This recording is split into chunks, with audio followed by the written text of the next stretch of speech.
आप सभी को प्रभु यीशु के नाम में जय मसीह की। हम स्वागत करते हैं आपका प्रतिदिन के वचन में। और आज का वचन जो हमारे लिए लिया गया है वो प्रेरितों के काम की पुस्तक 4 अध्याय उसके 31 वचन से है, जहाँ पर इस प्रकार से लिखा हुआ है, जब वे प्रार्थना कर चुके तो वह स्थान जहाँ वे इकट्ठा थे हिल गया और वे सब पवित्र आत्मा से परिपूर्ण हो गए और परमेश्वर का वचन हियाव से सुनाते रहे।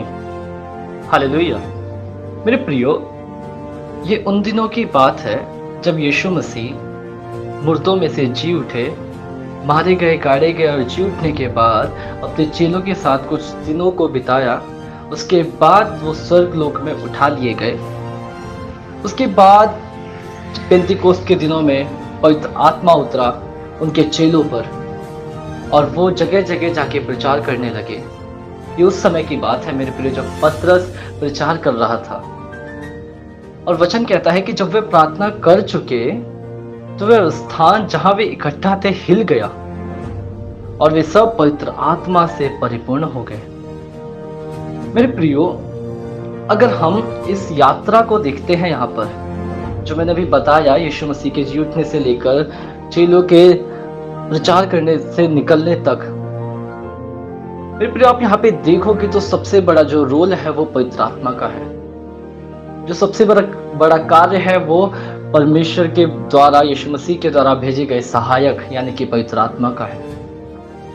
मेरे प्रियो, मैं आपको बात बताऊं तो पतरस जो है, जब यीशु मसीह का क्रूसीकरण हो रहा था तो वही पतरस यीशु मसीह को 3.5 साल उसके साथ रहने के बावजूद भी, सारे आश्चर्य कर्म उसके देखने के बावजूद भी, उसने यीशु मसीह को 3 बार इनकार किया, ये बोलकर कि मैं यीशु मसीह को नहीं जानता।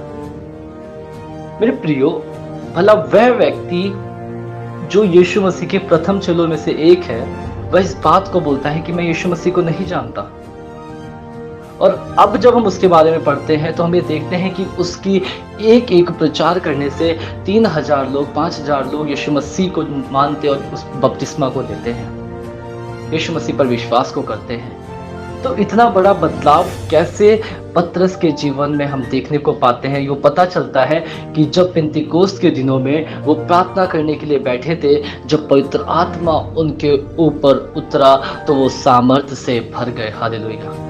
मेरे प्रियो, मैं आपको बताना चाहता हूं, अगर आप किसी भी जगह से, किसी भी अपने शारीरिक या फिर आत्मिक या फिर मानसिक रीति से कमजोरी महसूस करते हैं, तो मैं आपको बताना मांगता हूं कि आप पवित्र आत्मा की भरपूरी मांगे मेरे प्रियो।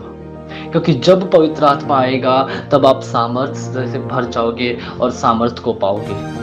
हालेलुया। जिस प्रकार से यहाँ लिखा हुआ है, आत्मा से परिपूर्ण होकर परमेश्वर का वचन हियाव से सुनाते रहे, तब ना आपको डर होगा, ना आपको मृत्यु का डर होगा, ना आपको किसी बात का भय होगा मेरे प्रियो, क्योंकि आप में वो सहायक उजागर हो जाएगा, वो पवित्र आत्मा उजागर हो जाएगा। हालेलुया। तो क्यों ना मेरे प्रियो हम प्रार्थना करें और परमेश्वर से पवित्र आत्मा की भरपूरी मांगे, और अगर हम दिन प्रतिदिन पवित्र आत्मा में बढ़ने पाए। हालेलुया। आइए हम प्रार्थना करें। धन्यवाद प्रभु यीशु, धन्यवाद करते हैं उस समय के लिए प्रभु जो आपने हमारे जीवन में दिया।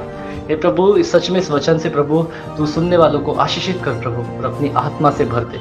जिस प्रकार से तेरे चेलों ने प्रभु यीशु पवित्र आत्मा को पाया और वो तेरे वचन को सुनाने के लिए निकल पड़े, उसी प्रकार से प्रभु होने दे हर एक जो इस वचन को सुनते हैं, पढ़ते, मनन करते हैं, तेरे द्वारा, पवित्र आत्मा के द्वारा आशीषित होकर वो निकलने पाए प्रभु, तेरे गवाह ठहरने पाए इस दुनिया के छोर छोर तक। पिता प्रभु, पिता उद्धार करते हैं प्रभु यीशु के नाम से मांगता हूँ, आमीन।